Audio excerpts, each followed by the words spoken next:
scoreonair.com. Some house cleaning to do real quick before we get into the major stuff. If you want to call, phone number 614-641-0674. Call or text. Go to YouTube, search scoreonair.com, and you'll just Score on Air and you'll find us.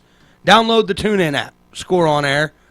At the top of the second hour, we will be doing Facebook Live right before our news from the Indies and international promos with our boy Aaron. This is the mayor of the Squared Circle alongside Aaron. Ayo over on the board, make sure everything runs smoothly. So, we have a lot of stuff. We have Backlash. We have Raw, SmackDown, PWA show this Saturday down in Newark, which we will get into later in the show. So why don't you kick us with some news over there, Mr. Aaron? It'd be my pleasure. It was quite the busy weekend. In addition to all of the wrestling, all of the football, we had UFC. But a couple of quick notes here before we start discussing all of this stuff. Randy Orton was not given medical clearance to compete against Bray Wyatt at Backlash last night in Richmond, Virginia, as advertised. Orton was replaced on the card by Kane, but did appear during the match to deliver an RKO to Wyatt. Orton is still experiencing symptoms of a concussion suffered in his controversial match against Brock Lesnar at last month's SummerSlam. Furthermore, it is uncertain if Orton will be cleared in time for his scheduled rematch against Lesnar at a Chicago Live event on September the 24th. So we'll definitely talk more about that situation when we get into our Backlash discussion later in the show. As I said, of course, lots of people talking about CM Punk at UFC 201. Former WWE performers were in attendance at the event in Cleveland to witness Punk suffer a first-round submission defeat in his MMA debut. But among those spotted were the likes of Mark Henry, Tyson Kidd, good to see that he's recovering well, Matt Sydal, formerly known as Evan Bourne, now Ring of Honor New Japan, Luke Harper, who's apparently well on his way back to returning to WWE, Cliff Compton, the former Domino, I believe, from Deuce and Domino, and Noel Foley and others, and numerous other celebrities and luminaries, such as Batista, Hulk Hogan, Eric Bischoff, Mick Foley, Alberto Del Rio, and many, many more, took to social media to show their support for Punk following his loss. And speaking of Del Rio, as we have quite a bit frequently in this segment and others on this show recently, Alberto Del Rio once again spoke with the Mexican media about his WWE departure and indicated that his wellness policy failure was the result of testosterone replacement therapy being administered by his personal physician. He then went on to claim that current NXT talent Andrade Cien Almas, who was formerly known as La Sombra when he competed in Mexico, is unhappy in WWE and would like to return to competing in Mexico. Del Rio said he told Almas that things are only going to get worse, quote-unquote, for him on the main roster, and that if he truly wanted to succeed in WWE, he needs to, quote, forget everything that you know. Del Rio also indicated that some of his future plans outside of wrestling will include developing a reality show and opening a restaurant. And there's no further news on Paige's status, although I suppose in this scenario no news is good news, but that's the update on the days of our lives with Paige and Del Rio and the WWE in general. But all sorts of crazy stuff. What do you think about that Randy Orton situation? Do you want to wait until we get into Backlash to talk about that, or do you have anything burning that you've got to discuss? The thing that kills me is that it was out all day. They didn't address it until today. Then you put out that it's a concussion, but yet you let him go get involved in the matchup, which we'll discuss later, which is kind of odd because if he has a concussion, why is he doing anything? Exactly. I mean, I wouldn't think that the RKO would be the safest move to do for somebody with a concussion. Apparently he felt so, but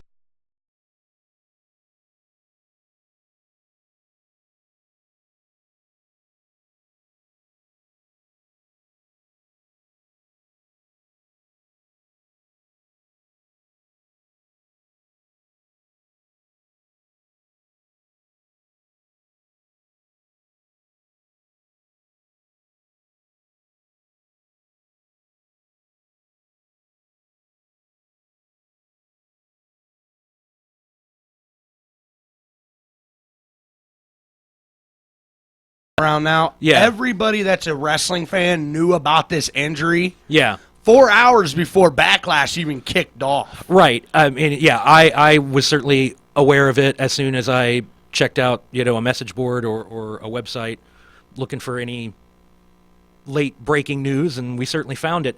But it, as we said, it calls into question whether he'll be able to compete against Lesnar in Chicago. I would think that would be a much less physical match than the SummerSlam situation Let's hope. was. Let's hope. But why? Yeah, it just calls into question even further why they went to those lengths in that match, seemingly to just work their own talent, work the press.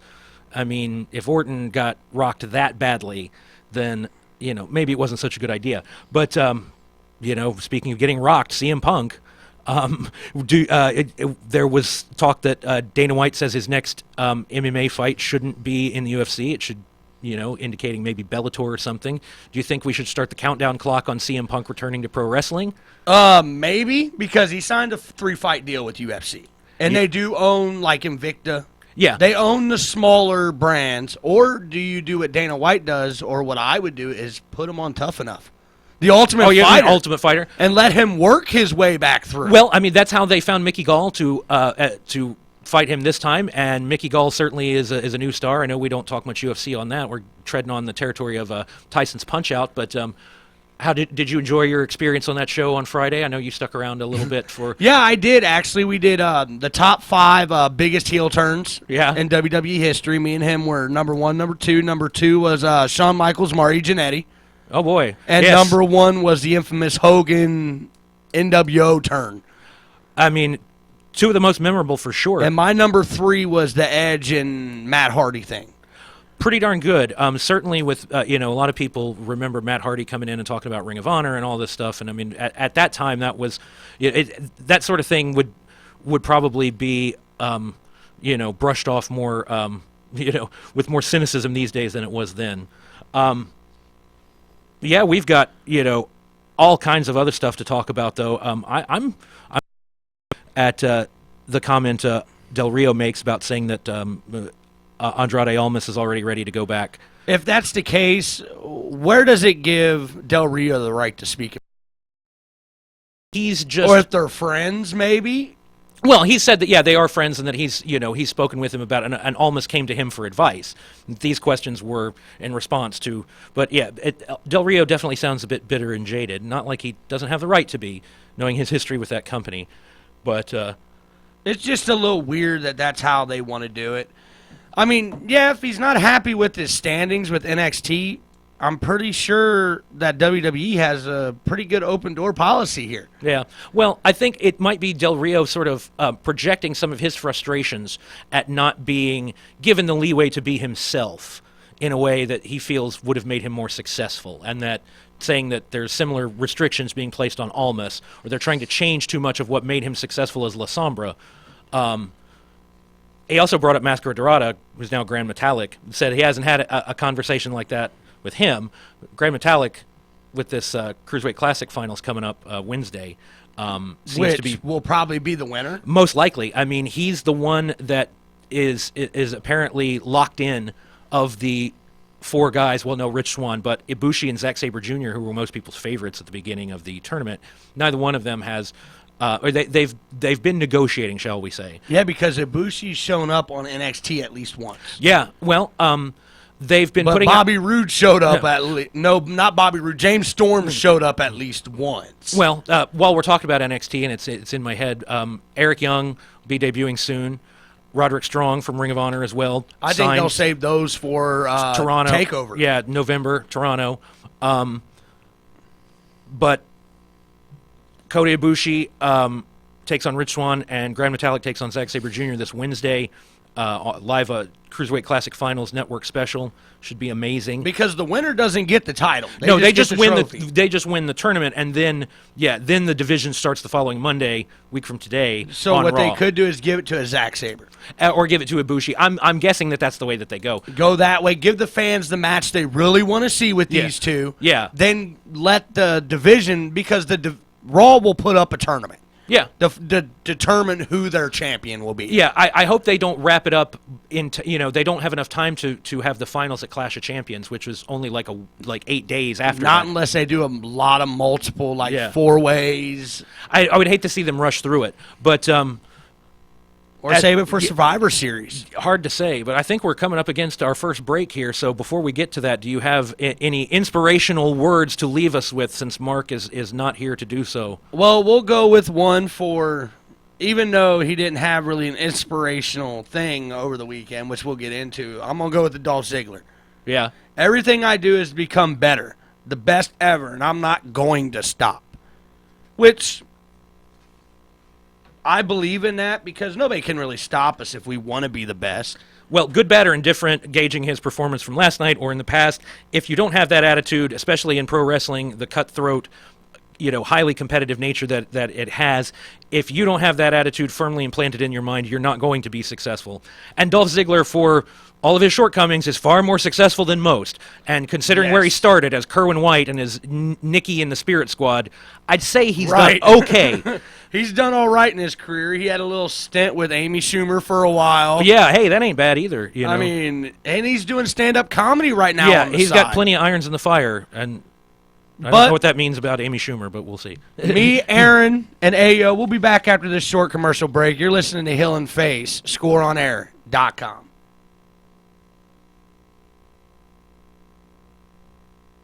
Get the sports you want, when you want. Broadcasting all day and night. We're home for the latest sports news and updates. You're listening to ScoreOnAir.com.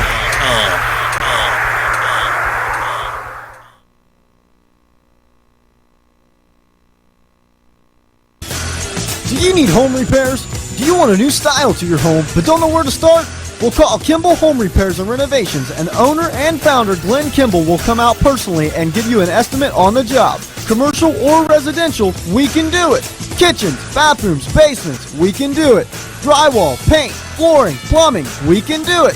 Whatever the job, big or small, we can do it. For over 35 years, Kimball Home Repairs and Renovations has satisfied thousands of customers with high-quality service at reasonable rates. Please call Glenn Kimball for your free estimate at 614-206-9459. Again, that's 614-206-9459. Or email at KimballDrywallAndPaint@yahoo.com. Kimball Home Repairs and Renovations has been family-owned for the past 35 years, and we now consider you part of the family too. Please call at 614-206-9459 for your free estimate now. Are you someone who has always dreamed of a career in sports media? The Ohio Media School now offers a 6-month sports emphasis program to prepare you for a whole new career. Whether it's radio or television, play-by-play or production, the Ohio Media School has you covered. You will receive training from professionals that are actually in the industry. The Ohio Media School will get you where you need to be for a successful career in this exciting, expanding field. To schedule a visit, call 614-655-5250 or go to beonair.com. Stop dreaming about a career in sports and make it a reality at the Ohio Media School. What's good, Big Game James? How you feeling, D.O. Jr.? My guy, I'm super excited. High school sports is starting back, man. Man, I'm even more excited because we got this new show starting. Tell the people what we doing, D.O. Jr. Man, we starting the Central Ohio High School Showcase, the COHSS. That's right. We covering football, basketball, baseball, soccer, volleyball, and track and field. If it's in season,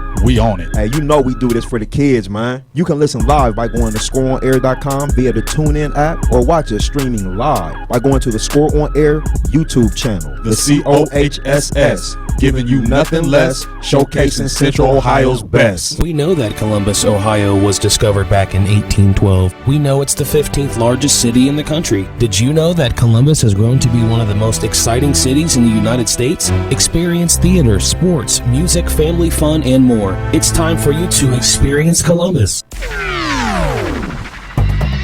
Take the family to a theater show at the Garden Theater or the Columbus Performing Arts Center. Show team spirit at a Crew soccer game, Blue Jackets hockey game, or cheer on the Ohio State Buckeyes. Want to see some live music? Head downtown to see a live music show at the Columbus Commons. You could also see your favorite performers at the LC Pavilion or the Newport. Don't get me started on the places to eat. Impress your date and grab a meal at the high-class restaurant in the Short North. Play, stay, dine, and explore all right here in the capital city. For more details, log on to ExperienceColumbus.com. Turn your experience into a lifelong memory. Football is back, and the Score has you covered. Are you ready for some football? The new generation of sports talk radio breaks down every game.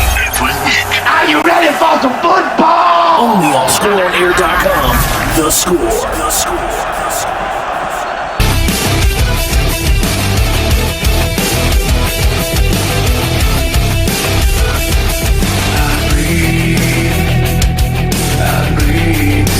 And we're back with backlash results because we're ready to backlash or lash back at this point. Decent pay-per-view in my book.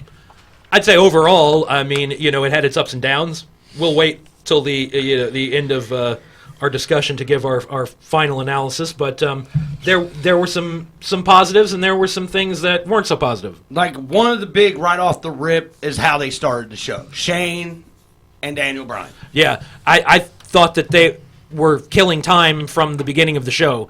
It seemed like a strange placement for that segment that even if they needed to stretch it a little bit, because they went off the air pretty early, but after the 9/11 tribute intro and all of this rigmarole, we've got to listen to them run down the card.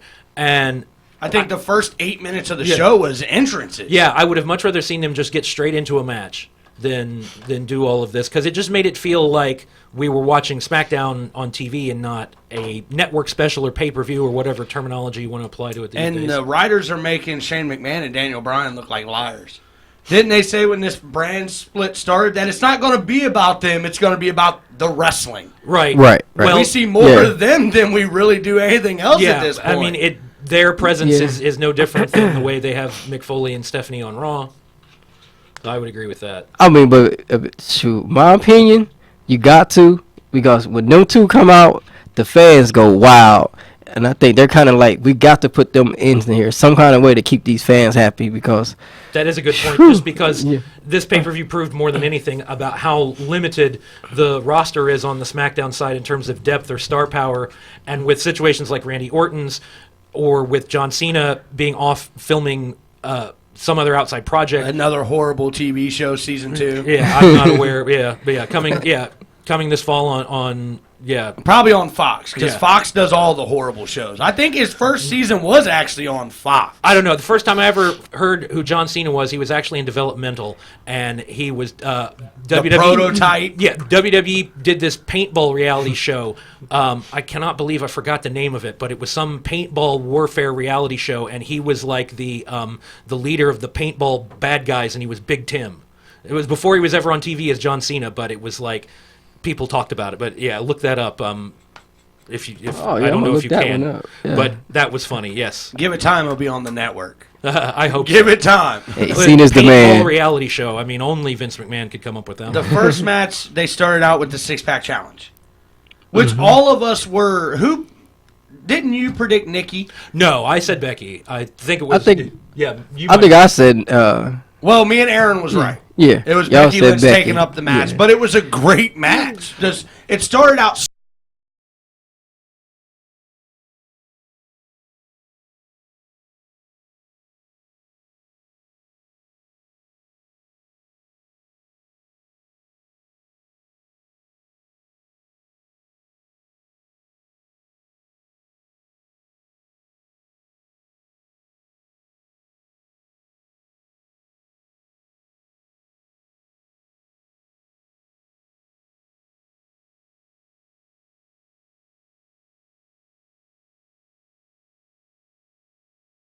And I think a lot of people were more impressed with Alexa Bliss' new choice in entrance wear than they were her. I was impressed with actually. I was going to say I thought she did great in the match, but everybody talked about her cotton candy Harley Quinn get up.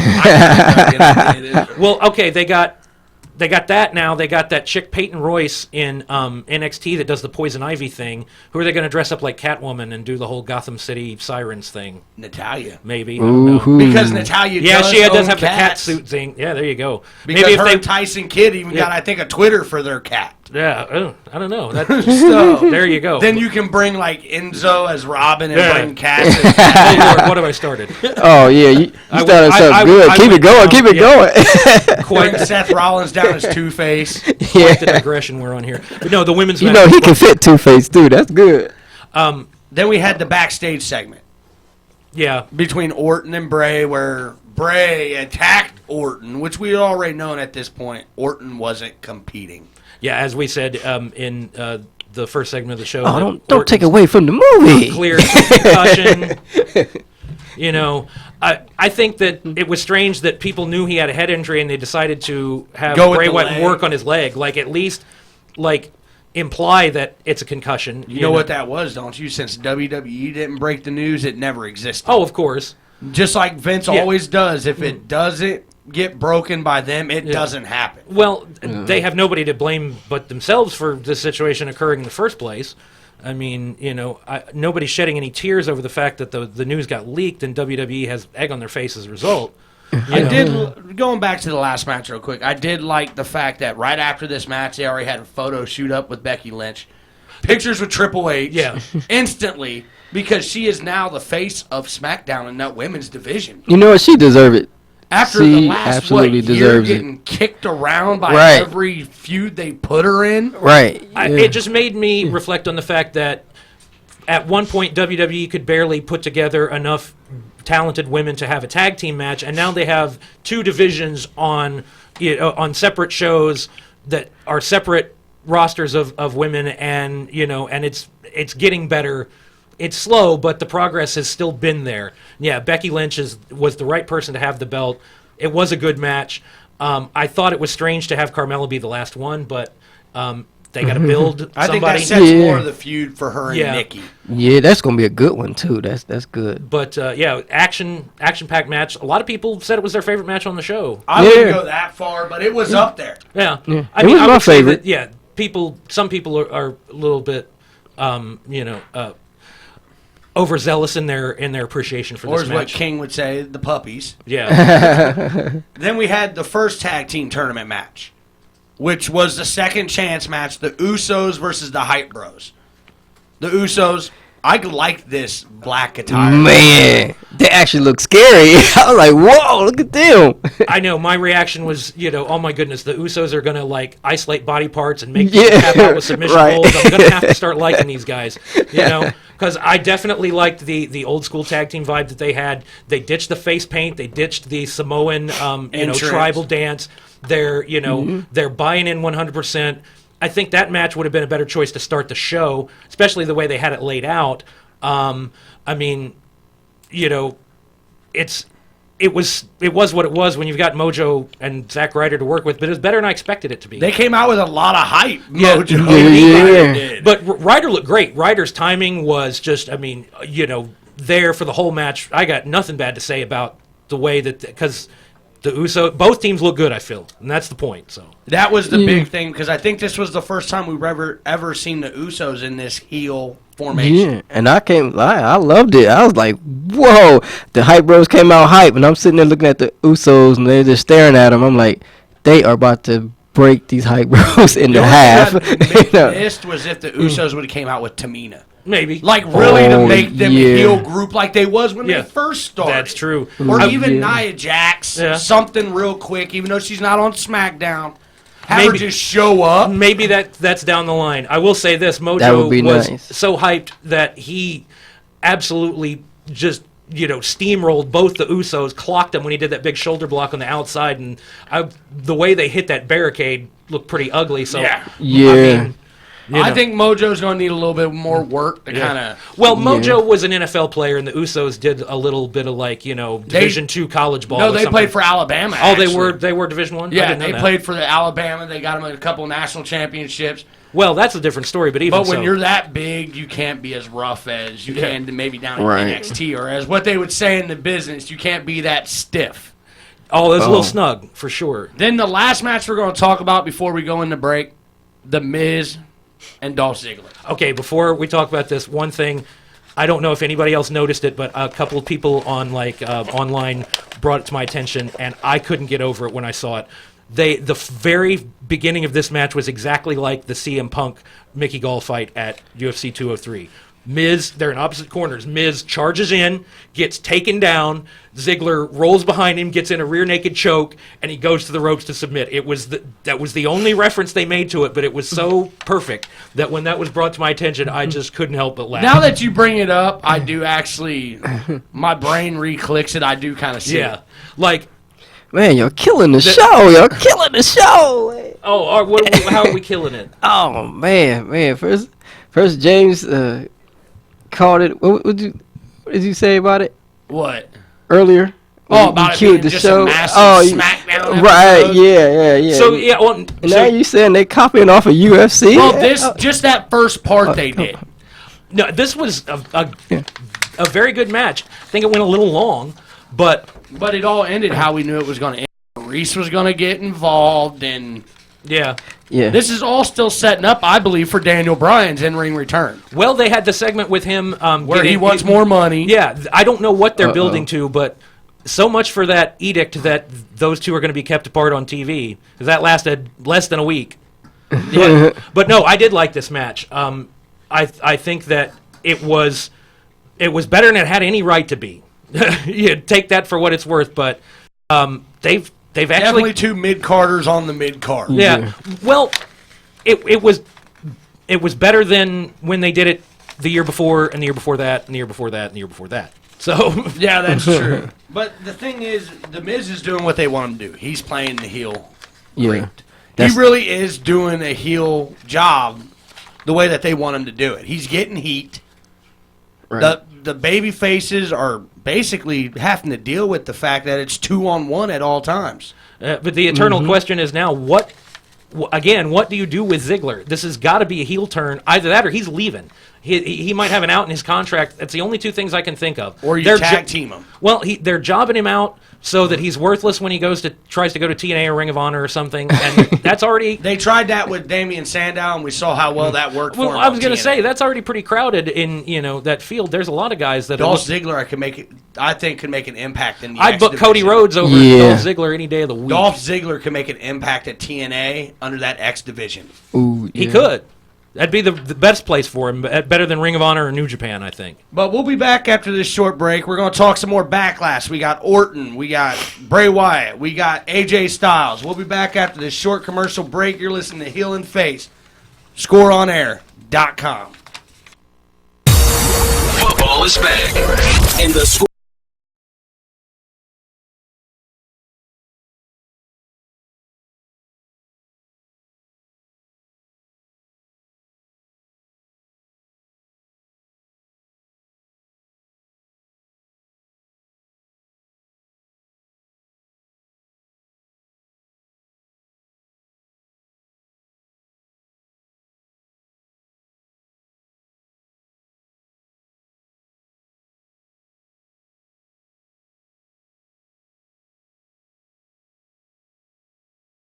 Provides many styles and looks you want while keeping your hair healthy and refreshed. Whether it's natural cuts, relaxers, coloring, braids, dreads, or even eyebrow waxing and tinting, the expert barbers and hairstylists at Fresh Cuts make it happen. Stop in for a visit today at 5131 East Main Street in Columbus or open an appointment with Miss Mel by calling 614-866-4000. You've tried the rest, now come get fresh at Fresh Cuts Barber and Beauty Salon. Nasty Sports Bar in Reynoldsburg is under new management. Located at 6150 East Main Street, the home for Taco Tuesday is rejuvenated and the home for great food and family fun. Nasty Sports Bar is a great place for happy.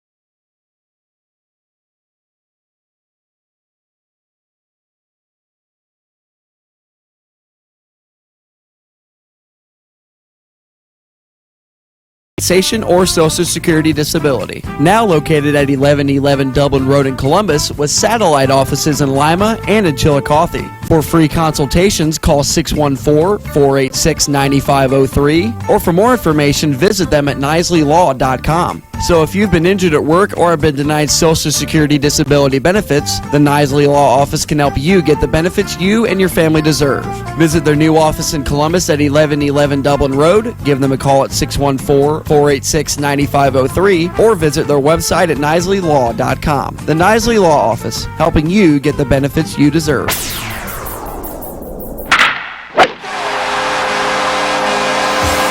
The new generation of sports talk radio. Here's your ScoreOnAir.com Score Center update. What's up, everybody? This is Big Game James with your Monday, September 12, 2016 Score Center update. NFL Week 1 is finally here and in the books, and there was great games across the board. Giants topped the Cowboys 2019. Tampa Bay beats Atlanta 31-24. Winston goes for 4 TDs. Baltimore beats Buffalo 13-7. Chicago loses to Houston 23-14. Jacksonville loses a close one to Green Bay 27-20. Back in a thriller against San Diego 33-20.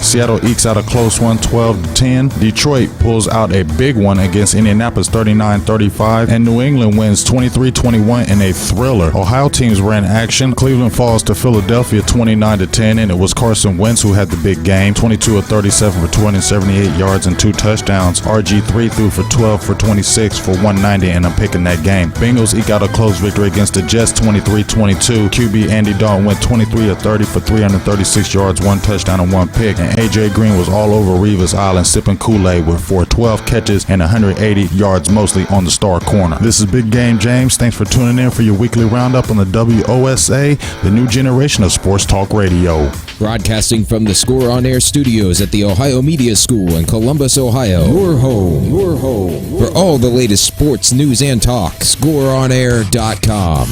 The Score.